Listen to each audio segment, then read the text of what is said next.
यह एक ऐसी दुनिया है जहाँ पैसों की कोई वैल्यू नहीं, यहाँ टाइम ही सब कुछ है। यहाँ अगर आपको कोई चीज खरीदनी है तो आपको उस चीज के बदले अपनी जिंदगी का कुछ टाइम देना पड़ेगा, तब जाकर आप उस चीज को खरीद पाएंगे। लेकिन इस दुनिया में एक अच्छी जिंदगी गुजारने के लिए आपके पास टाइम का होना भी जरूरी है, क्योंकि यहाँ जब किसी इंसान की एज 25 साल तक पहुंच जाती है तो उस इंसान के हाथ पर 1 साल का टाइम स्टार्ट हो जाता है। जिस पल काउंटडाउन 0 हुआ उसी पल वह इंसान खत्म। अमीरों के पास इतना टाइम था कि वह 1000 साल की जिंदगी भी जी सकते थे। अमीरों ने खुद के लिए एक अलग दुनिया बना ली थी जहाँ वो लोग एक सुकून भरी जिंदगी गुजार रहे थे, लेकिन वहीं दूसरी तरफ गेटो सिटी में रहने वाले गरीब लोग दिन रात मेहनत करके खुद के लिए टाइम कमाते थे, नहीं तो उनकी जिंदगी खत्म हो जाएगी। इन्हीं गरीबों की बस्ती में विल नाम का एक लड़का रहता था जिसकी घड़ी में सिर्फ 23 घंटे ही बचे थे। विल अपनी मॉम के साथ रहता था। अब क्योंकि 25 साल के बाद उम्र रुक जाती है, इसीलिए उसकी माँ 50 साल की होकर भी बहुत जवान दिख रही थी। आज विल की माँ का 50वां जन्मदिन था। विल अपनी मॉम का बर्थडे सेलिब्रेट करने के लिए पिछली रात ओवर टाइम करके एक शैंपेन की बोतल लाया था। ये देखकर विल की मॉम बहुत खुश हो जाती है और वो विल से कहती है कि मैं अपने पोतों को देखना चाहती हूँ, तुम किसी लड़की को डेट क्यों नहीं करते? जिस पर विल जवाब देता है कि इन सब चीजों के लिए टाइम किसके पास है। विल की मॉम ने उससे कहा कि इलेक्ट्रिसिटी बिल और बैंक से लिया हुआ लोन कल की डेट तक मुझे क्लियर करना होगा, नहीं तो हमें फाइन पड़ सकता है। इसलिए अब मैं जा रही हूँ और कल रात तक सभी बिल्स और बैंक के लोन्स जमा करवा कर वापस आऊंगी। उसने कहा कि मेरे पास सिर्फ 3 दिन का टाइम है। इलेक्ट्रिसिटी बिल और बैंक का लोन चुकाने में मेरे पास लगभग सारा टाइम खर्च हो जाएगा, इसीलिए कल शाम को तुम जरूर बस स्टॉप पर मेरा इंतजार करना, ताकि मेरा सारा टाइम खत्म होने से पहले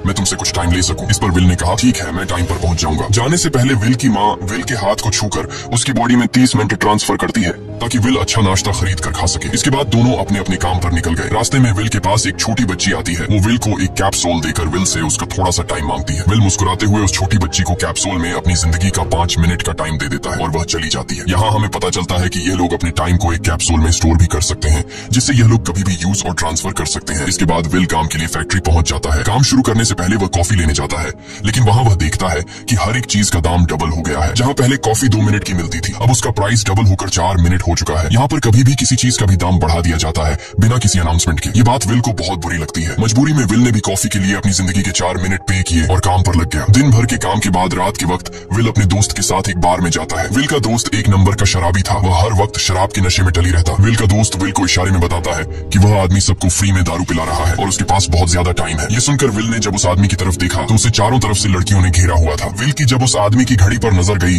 तो उस आदमी के पास 116 साल का टाइम था। ये देखकर विल समझ जाता है कि यह आदमी ग्रीनिच सिटी से है, क्योंकि गेटो सिटी में लोगों के पास ज्यादा से ज्यादा 2 दिन का टाइम होता है। विल उस आदमी के पास आया और उसे वार्न करने लगा कि यहाँ पर तुम्हें नहीं होना चाहिए था। यहाँ चोरों का खतरा है, ये लोग तुम्हें मारकर तुम्हारा टाइम चुरा लेंगे, इसलिए जल्दी से यहाँ से निकल जाओ। लेकिन वो आदमी विल की बातों को सीरियस नहीं लेता और उसे इग्नोर करके ड्रिंक करने लग जाता है। तभी उस बार में फोर्टिस नाम का एक गैंगस्टर अपने ग्रुप के साथ आया, जिसे देखकर सारे लोग बाहर निकल भागे। दरअसल यह शहर के सबसे बड़े गुंडे हैं जो लोगों से जबरदस्ती टाइम चुराते हैं। विल का दोस्त विल को पकड़ कर ले जाने लगा, लेकिन विल ने जाने से इनकार